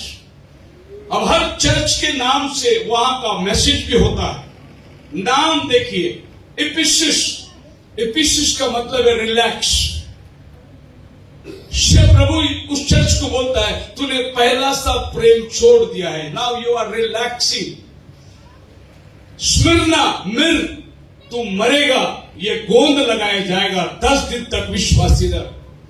परगमस, मैरिड, वो दुनिया के साथ में शादी कर लिया परगमस। थुआतीरा, परपेचुअल सैक्रिफाइस, यानी सैक्रिफाइसिंग के पास बना हुआ है। अब इस चर्च को प्रभु मैसेज क्या देता है? रेवल्यूशन चैप्टर 2 वर्स 20 में जाइए, देखिए परपेचुअल सैक्रिफाइस प्रभु कैसे बताता है उसको। Notwithstanding, I have a few things against thee, because thou sufferest that woman Jezebel। औरत आ गया चर्च में। थुआतीरा चर्च को कौन रूल करता है? औरत रूल करता है। और मैंने आपको बताया आटा कौन मिला रहा है? आया था तेरे चर्च? अब प्रभु क्या शिकायत कर रहा है? Which calleth her prophetess and teach that to seduce my servants to commit fornication and eat the things sacrificed to idol. ये औरत जेज़ेबेल, अभी आप अंदाज लगाइए, यीशु मसीह 100 AD में चर्च को मैसेज देने के टाइम जेज़ेबेल का नाम बोलता है। सो यीशु मसीह से 1000 साल पहले जब जेज़ेबेल ये धरती में थी, प्रभु उसको रिमाइंड कराता है। अगर आप लूक चैप्टर 17 में जाओगे, वर्स 31 के अंदर लिखा है, रिमेंबर लॉर्ड्स वाइफ। प्रभु यीशु मसीह लोट की पत्नी को याद दिलाता है। उसी तरीके से अभी प्रभु चर्च को जेज़ेबेल का नाम लेता है, तो उस स्त्री जेज़ेबेल को रहने देता, क्योंकि वो स्त्री ने मेरे संतों को मूर्ति पूजा सिखाई, idol worship. Praise the lord. अभी आप बताइए, चर्च में आइडल कहां से आए? 2 Corinthians chapter 6 verse 14 में लिखा है, चर्च का और आइडल का कोई संबंध नहीं है। फिर चर्च में आइडल कहां से आई? यह औरत ने लाया। इसने चर्च के अंदर सब आइडल्स को, सेंट लोगों को, मीडिएटर को लेकर आकर रख दिया। अभी हमारा क्रिश्चियनिटी के अंदर एक ऐसा बिलीफ है, अगर एक फादर के पास जाके लड़की बोलेगी मेरे को शादी करना है, एक अच्छा लड़के के लिए प्रेयर करो, फादर बोलेगा सेंट फ्रांसिस के पास जाके प्रेयर करो। आपको हीलिंग चाहिए तो आपको दूसरा सेंट के पास भेजेंगे। आपको जो भी डिमांड है वो उसके लिए अलग अलग सेंट है। ये मीडिएटर लोग कहां से आ गए? 1 Timotheus चैप्टर 2 वर्स 5 में लिखा है, एक ही मीडिएटर है, वो प्रभु यीशु मसीह है, मनुष्य और परमेश्वर के बीच में। लेकिन आज चर्चेस में इतने मीडिएटर कहां से आ गए? जो भी मर गया उसको कैनोनाइज करके सेंट बना के मीडिएटर बना दिया। अभी लेटेस्ट सेंट बन गया है मदर टेरेसा, जो इंडिया से गई है। इंडिया का नाम गया है, मदर टेरेसा के नाम पे मिरेकल हुआ, इसके लिए मदर टेरेसा का अभी सेंट बना दिया। अभी आप मदर टेरेसा से प्रार्थना करो, वो जीसस से प्रार्थना, मेरी से प्रार्थना करेगी, मेरी जीसस से प्रार्थना करेगी, जीसस जवाब मेरी को देगा, मेरी मदर टेरेसा को देगा, मदर टेरेसा आपको देगा। लेकिन बाइबल ऐसा नहीं बोलता। जॉन चैप्टर 14 वर्स 14 में यीशु बोलता है, जो कोई मेरे नाम से मुझसे मांगेगा मैं उसे दूंगा। आप ये वया वया कहां से जा रहे हो? ये मीडिएटर को कौन लाया चर्च में? इस औरत ने लेकर आई, जेज़ेबेल, द वुमन जेज़ेबेल। अब जेज़ेबेल को देखने जाएगा तो मैं आपको बताऊंगा, ओल्ड टेस्टमेंट का चर्च को बिगाड़ने वाली यही औरत थी। अब बाइबल कहती है 1 Corinthians चैप्टर 2 Corinthians 6:14 के अंदर, अविश्वासी विश्वासी का संबंध नहीं। लेकिन अहाब राजा ने क्या किया? इतबाल की बेटी से बाल देवता को नमन करने वाले एक लड़की को लिया, ताकि उसके साथ में शांति बनाए रखे। सुलेमान को कितना औरत था? 1000। कितना? ये 1000 औरत क्यों बनाया उसने? वो सोचा कि ये राज्य से लड़की लेगा, अपना दामाद बन जाएगा तो झगड़ा नहीं होगा, इधर से भी लड़की लेंगे, इसको भी दामाद बना देंगे, इधर भी झगड़ा नहीं होगा, तो अपन सब पृथ्वी में शांति रखने के लिए करते करते करते 1000 शादी कर लिया उसने। तो ये चर्च भी यही सोचा कि हम लोग वहां से लड़की लेंगे, जबकि बाइबल बोलता है विश्वासी अविश्वासी का संबंध नहीं। अगर एक विश्वासी लड़का है, शादी करना है और तुम पवित्र आत्मा से भरे, तो एक पवित्र आत्मा से भरी हुई लड़की को देखो, वो तुम्हारी लाइफ को मैच करेगी। वरना फिर एक गाड़ी पंचर चलेगा, वो लाइफ बरोबर नहीं चलेगा। जिधर एक विश्वासी है, जिधर एक अविश्वासी है, तुम्हारा विश्व लाइफ बना रहने के लिए दोनों भी विश्वासी होना बहुत जरूरी है, क्योंकि अंधकार उजाले के साथ नहीं चलती। लेकिन अहाब राजा ने क्या किया?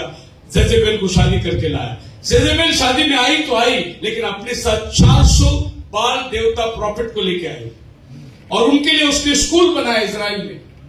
और एक ऐसा टाइम था इजराइल के अंदर जब ये अहाब राजा एलिया को पुकारता है, कहां है एलिया? जेज़ेबेल सब संतों को मार दिया। अभी उसने चैलेंज किया अहाब को, मैं तुझे मार दूंगा, तेरा गर्दन नहीं रहेगा। एलिया भाग के जाके पहाड़ में छुप के बैठा है। प्रभु बोलते, एलिया क्या कर रहा है इधर? बोले, प्रभु वो सबको मार दिया, अभी मेरे को मारने के लिए भाग रही है। एक औरत के डर से खुदा का बंदा डर के पहाड़ पे जाके बैठा है। कौन खुदा का बंदा? जिसने 3.5 साल आकाश बंद किया, जिसने चमत्कार किया, जिसने बारिश को बुलाया, वो एक औरत से डर के जाके बैठा है।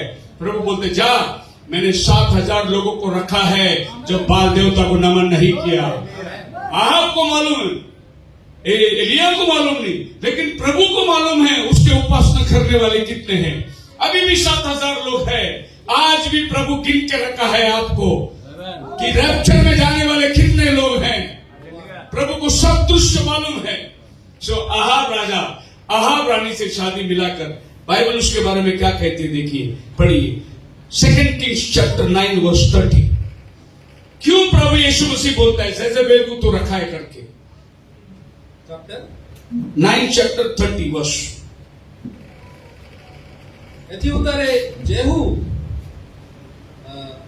जिज्रियल रो उपस्थित हुअन्ते इजाबेल ताहा सुनिला, तहु से अपना चक्षुरे अंजन देई अपना मस्तक भूषित करी And Jehu निकटरे बाहर को नाई come to Caesarea, and Jezebel heard of it, and she painted her face and tied her head and looked out of the window. She painted her face. क्या मीनिंग है? आज की भाषा में क्या बोलेगा उसको? मेकअप, लिपस्टिक, लाली। पहला ब्यूटिशियन बाइबल के अंदर जेजेबेल रानी है। और 20वीं सदी का भविष्यवक्ता कहता है जितनी लड़कियां विश्वासी चर्च में जाके लिपस्टिक लगाती है वो सब जेजेबेल की बेटियां हैं। उसके अंदर जेजेबेल की स्पिरिट आती है। पहला मेकअप स्टूडियो बनाने वाला जेजेबेल औरत है। पूरा एशियन पेंट और जितना भी पेंट है सब चेहरे पे लगाने वाला पहला रानी है।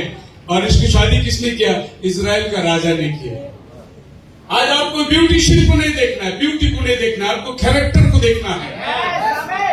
और ये ब्यूटी को देख के चला गया। और आप याद रखना कि एलिया ने इसको देख के क्या बोला? कुत्ते तेरा मांस खाएंगे। क्या बोला? और जेहू ने बोला कौन है मेरे साथ? उसको फेंक दिए नीचे ऊपर से, उसके खून दीवार पे उड़ गई। और इससे पहले कि लोग उसकी बॉडी को उठाने के लिए आए, कुत्ते खा गए थे उसको, खाली उसकी हड्डियां बची हुई थी।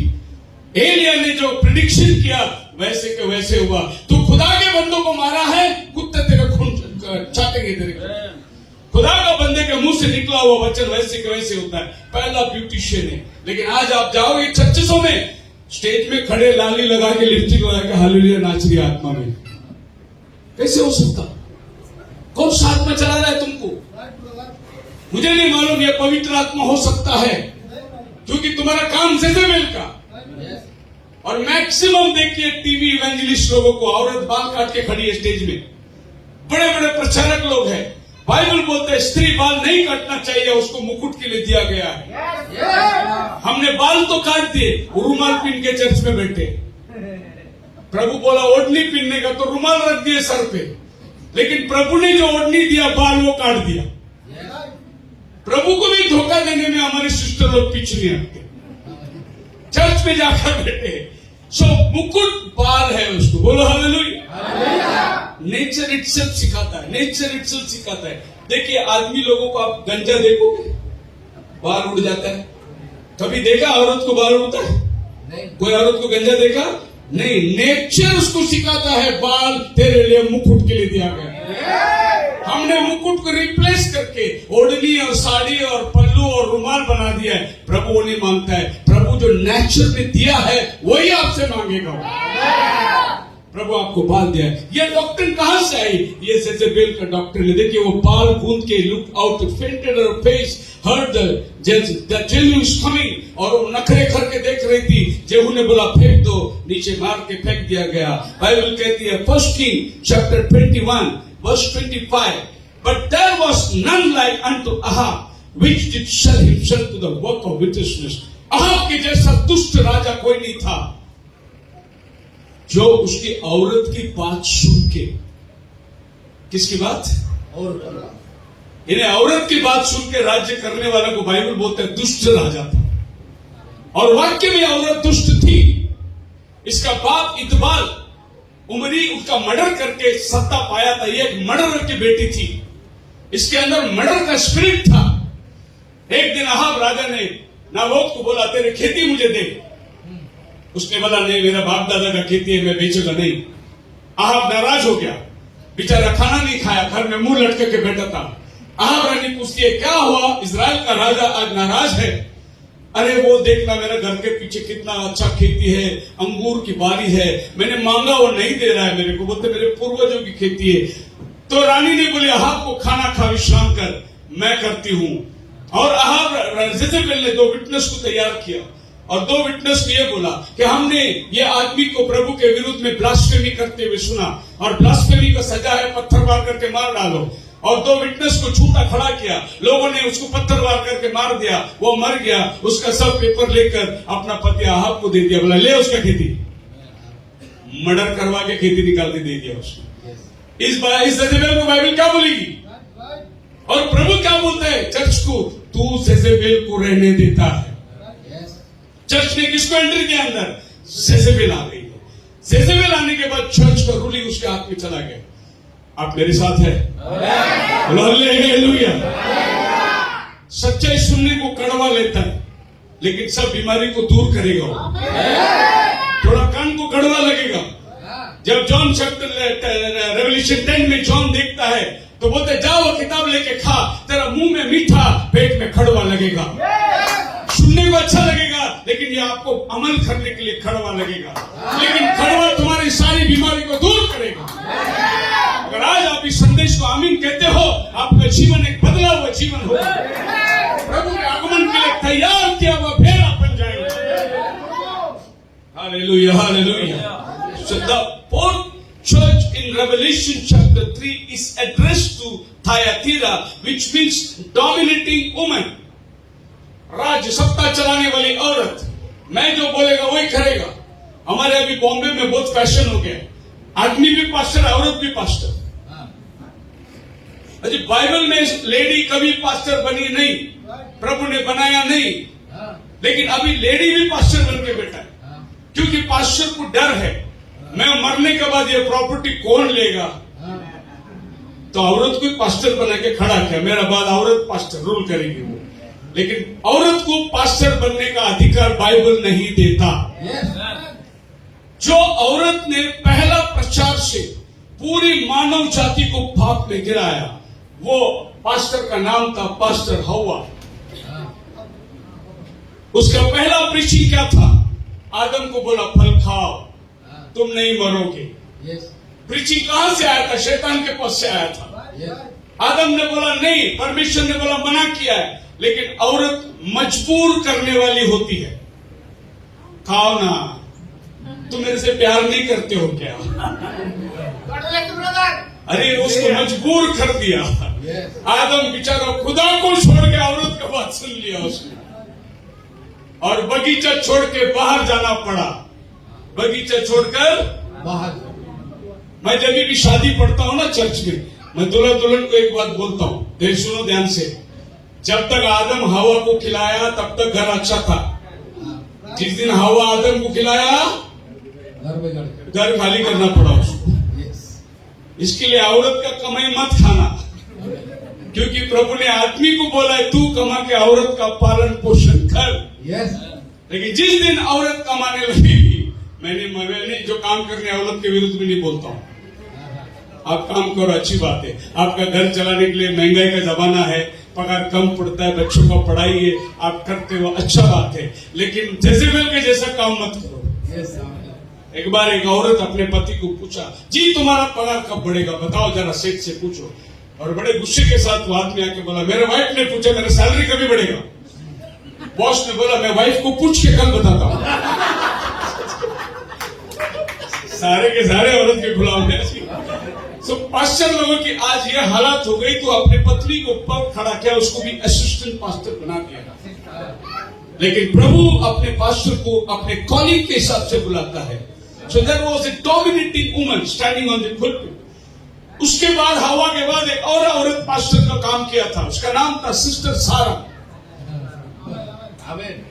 सारा ने बोला अब्राहम को, बोला हम लोग बूढ़े हो गए, अभी बच्चा नहीं होगा, तो हमारे घर में नौकरानी है, शादी कर ले, कम से कम तेरा वंशावली तो रहेगा। अब्राहम ने सारा का प्रीचिंग सुना, इस्माइल पैदा हुआ। देखो अभी भी लड़ाई कर रहे हो। कितना जमाना हो गया, अभी भी इजराइल और इसहाक लड़ाई कर रहे हैं। इजराइल को मार रहा है, कौन मार रहा है? इस्माइल के बच्चे मार रहे हैं। अगर उस दिन सारा प्रीचिंग नहीं करती थी आज वो शांति में रहते थे। Yes. अगर हवा प्रीचिंग नहीं करती थी तो ये कब्रिस्तान नहीं होता था। Yes. ये दुनिया का जितना सिमेट्री है ये औरत के प्रीचिंग की वजह से है। Yes. जितना हॉस्पिटल है ये औरत के प्रीचिंग की वजह से है। एग्री करते हो आप मेरे साथ? जी, क्योंकि परमेश्वर ने हमें मरने के लिए नहीं बनाया था। अगर तू फल खाएगा तो मरेगा, Yes. नहीं खाएगा तो नहीं मरेगा। Yes. खाने को मजबूर किसने किया? हवा ने मजबूर किया। Yes. इसलिए आज हवा को पुलपिट में जगह नहीं है। पहला तिमुथियुस चैप्टर 2 वर्स 12 में देखो पौल बोलता है मैं औरत को पुलपिट में खड़ा करने का अधिकार नहीं देता। Yes. क्योंकि पौल को मालूम था पहला चर्च कहां डिसीव हुआ। Yes. फर्स्ट कोरिन्थियंस चैप्टर 14 वर्स 31 में पौल कहता है कि स्त्री को जो भी सीखना अपने पति के पास घर में सीखे, चर्च में बोलने का अधिकार नहीं है। Yes. ये ट्रूथ है दोस्तों, क्योंकि ये चर्च जो था जजेबेल को जगह दिया और प्रभु ने इस चर्च को खंडन किया। बोला तेरे अंदर मूर्ति पूजा आया है, तूने सच्चाई को छोड़ दिया है। इस तरीके से जो औरत खमीर में आटा मिलाया, आप पीछे मुड़ के देखिए 300 एडी में निसियन काउंसिल की बैठक में जब पूरे 81 बिशप्स लोग उधर आए थे, उन्होंने पिता पुत्र पवित्र आत्मा का डॉक्ट्रिन शुरू किया। Yes. परमेश्वर एक नहीं है, 3 है करके वहां पर तय हुआ। Yes. और ये निश्चिंत फादर्स लोग अभी जो फैसला करेंगे वो पूरा चर्च पृथ्वी का मानेगा। यहीं से ये ट्रिनिटी शिक्षण स्टार्ट हुआ है। Yes. इसके पहले आप बाइबल में देखिए ट्रिनिटी शिक्षण है ही नहीं। और बहुत सारे स्क्रिप्चर को उन्होंने करप्ट करके उसको ऐड किया है। 1 जॉन 5:7 आपके बाइबल में होगा लेकिन ओरिजिनल बाइबल में नहीं है, वो ऐड किया गया है। Matthew chapter 28 verse 19 original Bible में नहीं है, वो ऐड किया गया है। तो जिधर भी परमेश्वर को 1 से 2 बताना है वो ये औरत ने ऐड किया है, क्योंकि ये औरत ने खमीर मिलाकर आटा को खराब कर दिया है। बोलो हालेलुया। आप मेरे से मिलिए, मैं आपको कितना एडिशन है सब बताऊंगा, कहां कहां बाइबल में ऐड हुआ है सब बताऊंगा, ओरिजिनल क्या कहता है, ट्रांसलेशन क्या कहता है सब बताऊंगा आपको मैं। अगर आप अभी पढ़ सकते तो एक वचन पढ़िए आप, रेवल्यूशन चैप्टर 6 वर्स 17 पढ़िए, आपका भाषा में भी पढ़िए और ओरिजिनल इंग्लिश केजीवी है तो वो भी पढ़िए। 6 chapter. रेवल्यूशन 6:17। କାରଣ ସେମାନଙ୍କ କ୍ରୋଧର ମହାଦିନ ଉପସ୍ଥିତ ହୋଇଅଛି, हाँ ଆଉ କିଏ ଠିଆ ହୋଇପାରେ? हाँ, क्या लिखा है? ସେମାନଙ୍କ देवा ଦେ दे, ମାନେ उन लोगों हाँ का उनका, हाँ। हिंदी में लिखा उनके प्रकोप से, हाँ, लेकिन इंग्लिश बाइबल पढ़िए केजीवी। For the great day of his word, his booth, his HIS 1, yes, आपका बाइबल क्या बोलता है? 2, two, ये ट्रांसलेशन है। right, सो अगर आप ओरिजिनल केजीवी को रेफर नहीं करोगे ये बाइबल आपको दिशा भूल कर देगा। yes, ये बाइबल को किसने ऐड किया? दे, परमेश्वर एक से ज्यादा है। केजीवी क्या बोलता है? हिस HIS, दिस ओनली वन। आपको मैं ढेर सारे बात बता सकता हूं कि किस तरीके से औरत ने खमीर मिलाया।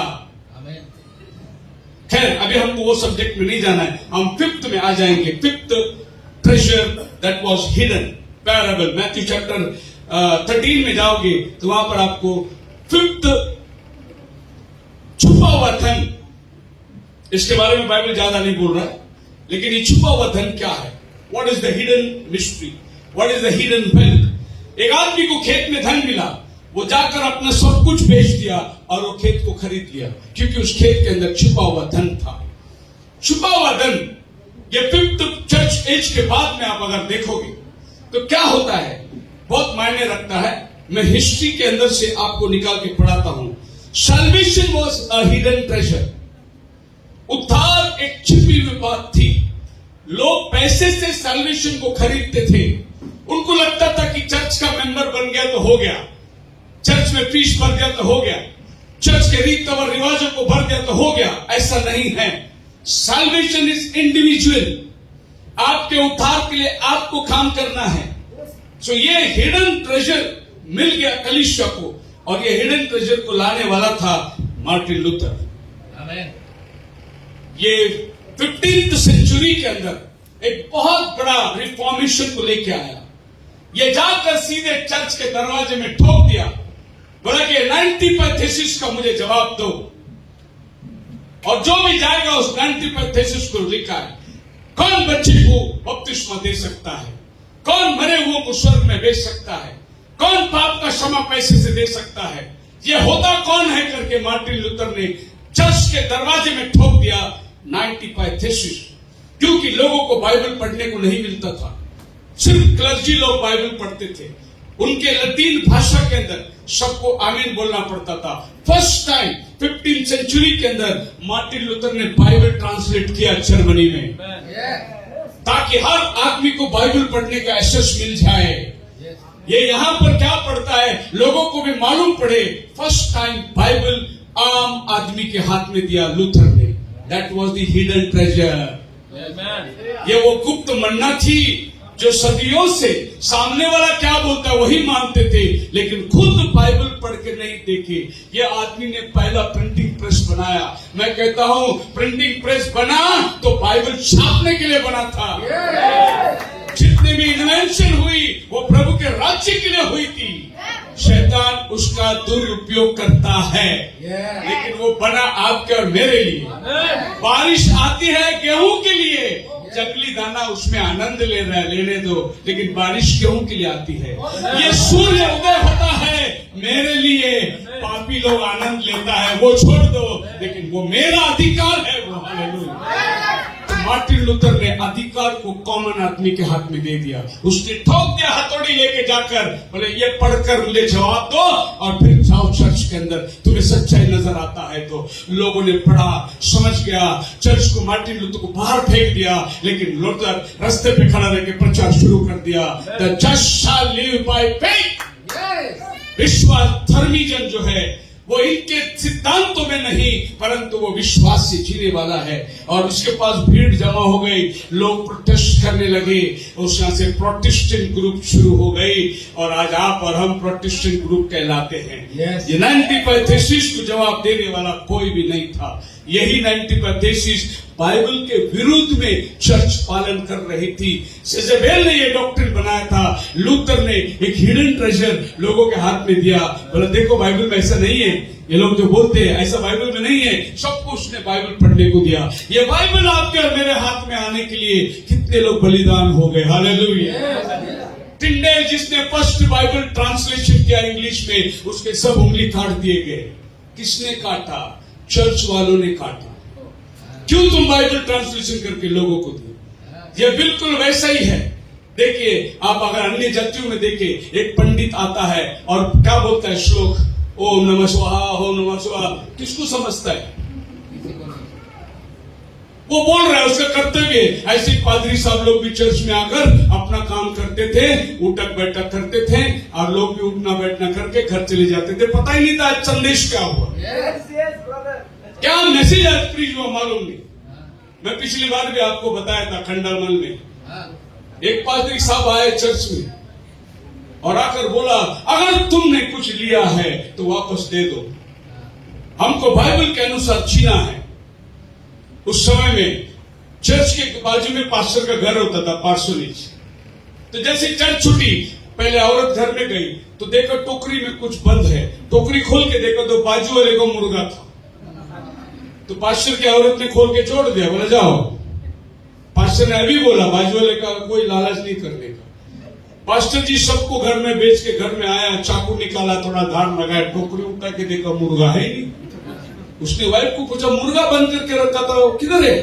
औरत ने बोला खोल के छोड़ दिया। बोला अरे क्यों खोल के छोड़ा? मैं बंद करके रखा था उसको। औरत ने बोला अभी तो आप प्रीचिंग किए, दूसरे का चीज लेने का नहीं। अरे वो प्रीचिंग तेरे लिए थोड़ी किया, वो चर्च में किया प्रीचिंग, तू क्यों उसको अपनाया? ये आज का चर्च और मेंबर का बीच का ताल्लुकात है। मालूम ही नहीं चर्च में गया क्यों। प्रेज द लॉर्ड ब्रदर, आज आप चर्च को आए, वो मेरा बेटी का शादी है ना, अनाउंसमेंट करने का, इसीलिए चर्च को आया। क्यों चर्च को आता हूं? मीनिंगलेसली थी, लेकिन मार्टिन लूथर ने मीनिंग सिखा दिया। Meaning the just shall live by faith. Hallelujah. आप मेरे साथ हैं? अब प्रचार क्या होता है ये भी लोगों को नहीं समझता है। एक दिन पादरी साहब घर से निकलने के टाइम नौकर को बोला, ये चिकन है, हाफ फ्राई कर देना, हाफ रोस्ट कर देना, नहीं करी बना देना। और पादरी साहब चर्च में आया, प्रीचिंग चल रहा, वो भूल गया क्या बोला था पादरी साहब। वो पीछे से चिकन लेकर के दरवाजे से दिखा रहे, क्या करूं इसका। अब पादरी साहब बोला, अरे किधर आके तो बोल रहे दिखाओ। वो पीछे खड़ा है, पादरी साहब बोला, सब लोग खड़े हो जाएंगे। सब लोग खड़े हो गए, हाफ फ्राई, हाफ करी, आमीन। चिकन पकड़ा, उसको समझ में आया, हाफ फ्राई हाफ करी, वो भागा घर में। लेकिन चर्च में बैठा किसको भी समझ नहीं हो क्या बोला। सब लोगों ने आमीन बोल दिया। मार्टिन लूथर ने बोला, ये ऐसा चर्च नहीं होना चाहिए। इसके लिए उसने ठोक दिया उधर, बोला जो भी ये समझता है वो बाहर निकलो। और फिर वो गाना चालू हो गया, वी शैल ओवरकम, हम होंगे कामयाब। ये लूथर ने बनाया हुआ गाना है, तो निकालो बाहर, हम कामयाब होने वाले हैं। हालेलुया। ये वो थैयातीरा का चर्च था, जो चर्च को हिडन ट्रेजर मिल गया। उसने सब कुछ बेच दिया। सब कुछ बेचने का मतलब क्या है? उसने चर्च की मेंबरशिप छोड़ दिया, उसने कैथोलिज्म छोड़ दिया। वो बोला, मुझे कुछ नहीं चाहिए, मैं अभी ये हिडन ट्रेजर को लेके चलने वाला हूँ। प्रभु यीशु मसीह ने पहले बताया, एक टाइम आएगा लोग हिडन ट्रेजर को पाएंगे। 6th विजन के अंदर चले जाएंगे हम लोग। पैराबल क्या लिखा है? 6th verse 13:45, Matthew 13:45। पुनश्च स्वर्गराज्य उत्तम उत्तम मुक्ता अन्वेषण करुवा जड़े बणी गोटे बहुमूल्य मुक्ता देखी से जाई आपणार सर्वस्व विक्रय करी से मुक्ता को क्रय कला। अब इसको एक बड़ा मोती मिल गया, हीरा। पहला खेत का ट्रेजर मिला। अभी ये पैराबल 2, पैराबल 3, पैराबल साथ बोलता है, ज्यादा मीनिंग नहीं बताता है, लेकिन ये हिडन मोती मिल गया। और इस मोती को पाने के लिए जो कुछ उसका अपना था सब बेच दिया। ये हिडन मोती जो कोई नहीं, परंतु 15th सेंचुरी से लेकर आगे जब चला आता है तो जॉन वेस्ली आता है। जो भी मार्टिन लूथर ने छोड़ा वो जॉन वेस्ली पकड़ा। और जॉन वेस्ली ने बोला, अभी खेती का ट्रेजर ही काफी नहीं, एक और हीरा ले लो, अपने आप को सैंक्टिफाई करो। क्योंकि मार्टिन लूथर प्रीचिंग भी करता था, सिगरेट भी पीता था, सैंक्टिफिकेशन नहीं था, खाली जस्टिफिकेशन था। लेकिन वेस्ली आकर बोला, जस्टिफिकेशन खाली नहीं, अब सैंक्टिफिकेशन भी चाहिए। सब लोग बपतिस्मा लो, अपने अपने पापों से धो के शुद्ध हो जाओ। So justification, sanctification John Wesley ने लाया। और जॉन वेस्ली साइकिल में घर घर जाकर लोगों को प्रचार करता था। और ये प्रचार को देखकर संस्था वालों ने बोला, इसका मेथड अलग है, और उन्होंने अपना नाम मेथोडिस्ट रख दिया। और मेथोडिस्ट चर्च जॉन वेस्ली से स्टार्ट होता है। जॉन वेस्ली के मेथड को लोगों ने अपनाया। जॉन वेस्ली का संदेश था सैंक्टिफिकेशन, शुद्धिकरण। शुद्धिकरण का मतलब है, अगर मैंने ये चीज को प्रभु के लिए अर्पित किया तो इसमें खाली मैसेज चलना चाहिए, सिनेमा नहीं चलना चाहिए। इसको बोलते हैं शुद्धिकरण। अगर मैं ये बर्तन कम्युनियन के लिए यूज किया, अभिषेक किया, ये बर्तन में घर में वापरना नहीं चाहिए, इसको बोलते हैं शुद्धिकरण। अगर मैंने ये शरीर को बपतिस्मा देकर प्रभु को अर्पित किया, फिर तुम्हारा सिगरेट, दारू, तंबाकू ये बॉडी में नहीं चलना चाहिए, इसको बोलते हैं शुद्धिकरण। और ये हीरा मोती था जो जॉन वेस्ली ने लोगों के पास लेकर आया, और वहां से लोग अपने जीवन को सुधारने लगे। और ये था ब्रदरली लव। ये चर्च का नाम था फिलाडेल्फिया। फिलाडेल्फिया का मीनिंग है ब्रदरली लव। बोलो हालेलुया। अभी ये ब्रदरली लव चर्च को प्रभु क्या कहता है फिलाडेल्फिया को? रेवलेशन चैप्टर 3 वर्स 7 के अंदर, and unto the angel of the church in Philadelphia right this, that the holy, that he is true, that he the key of David, that openeth no man shutteth, and shutteth no man openeth. प्रभु ने ये समय में बोला, मैं तुझे दाऊद की कुंजियां देता हूं। दाऊद का कुंजी क्या है? जिसको खोलेगा कोई बंद नहीं कर सकता, अगर वो बंद करेगा तो कोई खोल नहीं सकता। सो जॉन वेस्ली के बाद क्या हुआ? प्रभु ने इतना दरवाजा खोल दिया गॉस्पेल के लिए। फिर चार्ल्स फिनी, डीएल मूडी, बड़े बड़े रिफॉर्मर्स लोग आए। 18 सदी में वेल्स रिवाइवल हो गया। पूरा इंग्लैंड पवित्र आत्मा के आग में जलने लगा। उसके बाद रिवाइवल होता रहा।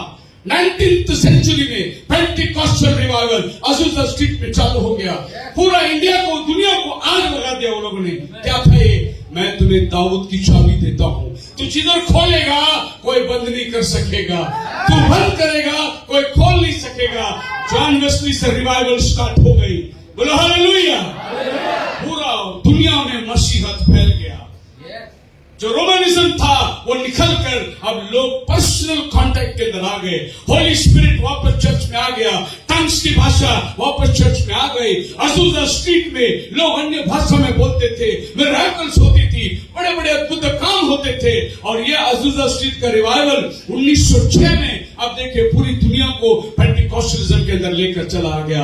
ये था वो चाबी जो प्रभु ने फिलाडेल्फिया को दिया, और ये था वो धन जो मोती के रूप में प्रभु ने आपको दिया है। बोलो हालेलुया।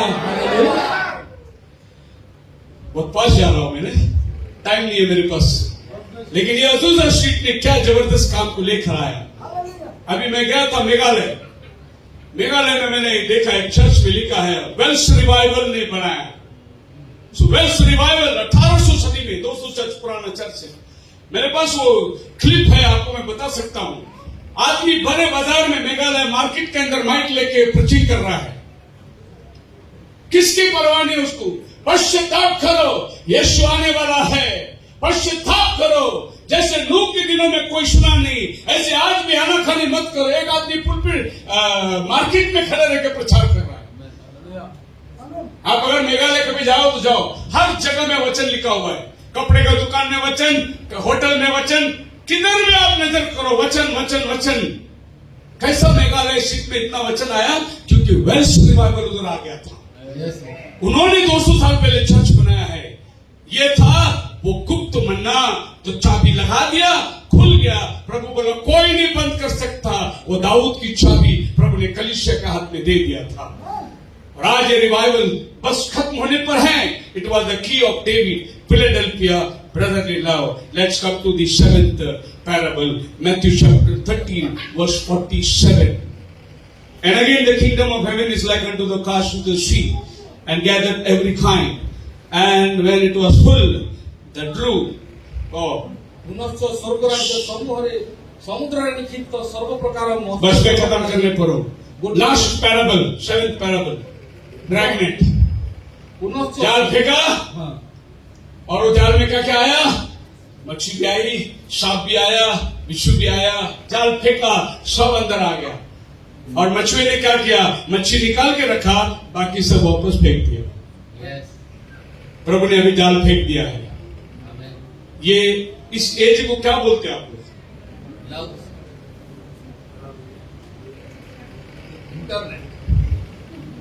इंटरनेट का जमाना आ गया। हालेलुया। प्रभु ने बोला लास्ट जमाना जो आएगा वो इंटरनेट का जमाना आएगा। अभी सब कुछ है दैट फिंगर टिप। अभी ब्लिंकिट मारो, दूध घर में आ गया। अब जो भी मार दो, इनके आईटी का जमाना, सब घर में आपको बैठे बैठे आपके उंगली के टिप्स में सब कदमों में रख दिया गया। प्रभु ने बोला जाल फेंको, सब आएगा उसमें, पर तुम क्या निकालोगे? जो मच्छी है वो निकालोगे, बाकी की चीज तुम वापस छोड़ दोगे। वो गंदगी को आपको नहीं लेना है। यह है इंटरनेट का जमाना। पूरी पृथ्वी जो है कनेक्टेड है, वेब बना हुआ है। वेब किसको बोलते? मकड़ी जो जाल बनाती थी उसको वेब बोलते थे, लेकिन आज आपके सबके पास वेब है। आप सब मकड़ी के जाल में फंसे हैं। बेटा फेसबुक लेके बैठा है, बेटी इंस्टाग्राम लेके बैठा है, माँ व्हाट्सएप लेके बैठा है, बाप भी कुछ और लेके बैठा हुआ है। सब घर में अपना अपना नेट में फंसे हुए हैं।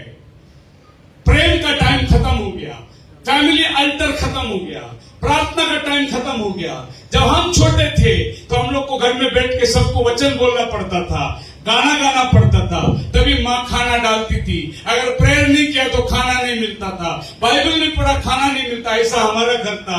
आज बाप और बेटा कई महीने बात भी नहीं करते। वो नाइट शिफ्ट में कॉल सेंटर में जाता है, बाप जाने के टाइम बेटा सोया रहता है, बेटा आने के टाइम बाप सोया रहता है। हम लोग सब अपने अपनी दुनिया के जाल और जंजाल में फंस गए हैं। अभी ये जो इंटरनेट है, ये हमारे हाथ में एक माउस है, इसको क्या बोलते हैं? माउस। इसको क्या बोलते हैं? विंडो। ये लैंग्वेज को देखो। विंडो का मतलब क्या है? खिड़की का बाहर देखकर जो जो चीज देखना है, तो ये खिड़की का बाहर आप जो क्लिक करोगे वो अंदर से आएगा बाहर। विंडो के अंदर से देखो जो भी देखना है। माउस क्या है? माउस खड्डे में जाकर वो ढूंढ के लाता है ऊपर। आप क्लिक करो, वो आपको क्या मांगता है ढूंढ के लाके देगा। लेकिन घर में टीवी ऐसा नहीं है। टीवी अच्छा चलता रहेगा, अचानक उधर से एडवर्टाइजमेंट आ जाएगा। पहला जमाना आया था, कोलगेट वाला बोला आप लोग अभी नमक मत वापरो, हम आपको कोलगेट देते हैं। अभी कोलगेट का एडवर्टाइज आ रहा है, हम नमक मिला के आपको देते हैं। नया पेस्ट आया। पहला कोयला से दांत घसते थे, बोला अभी कोयला नहीं, हम आपको पेस्ट दिया। अभी नया पेस्ट आया, चारकोल मिला हुआ नया पेस्ट आ गया। ये एडवर्टाइजमेंट है, लेकिन आपको मालूम है असलियत कुछ अलग है। ये नेट आपको सब लेके आके दे रहा है। इसमें अच्छा भी है, बुरा भी है। आपके मोबाइल में इंटरनेट है, अच्छा भी है, बुरा भी है।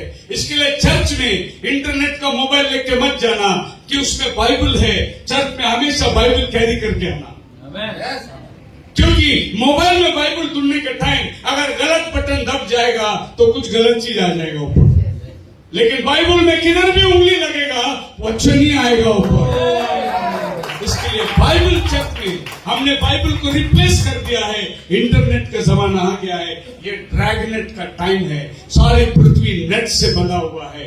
एक पागल आदमी नेट को अगर उल्टा कर दिया, सारा आपका अकाउंट गायब हो जाएगा और आपका कंप्यूटर बताएगा ही नहीं तुम्हारा पैसा गया किधर। एक खेओस हो जाएगा। और ये अभी होने का टाइम आ चुका है। ये 7वां जमाना है।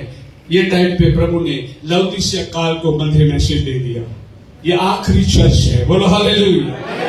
अब प्रभु लौदीसिया काल को क्या कहता है? 3 वचन वर्ष को 16, 3 का 16,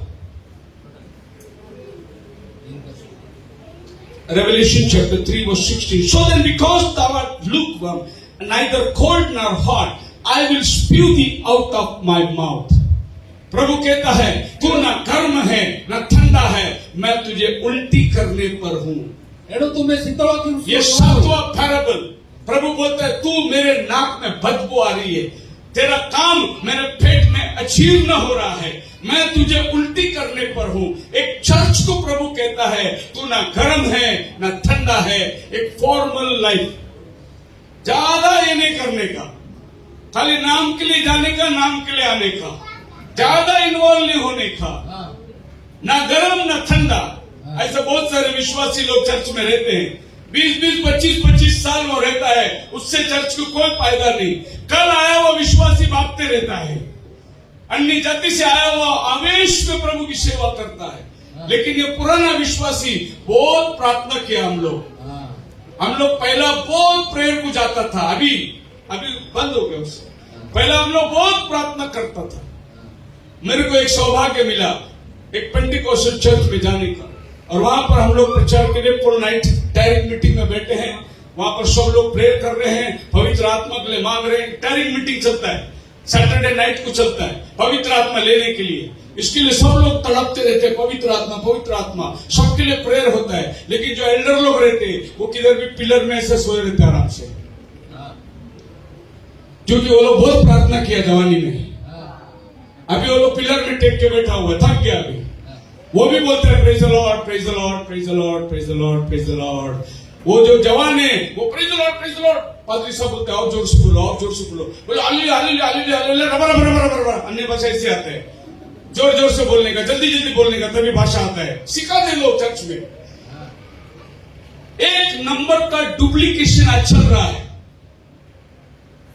और उधर जो बैठा है वो भी प्रेज लॉर्ड बोलते, लेकिन वो praise Lord praise Lord praise Lord, पैसा लाओ पैसा लाओ पैसा लाओ। उसका प्रेज लॉर्ड पैसा लाओ में आ जाता है।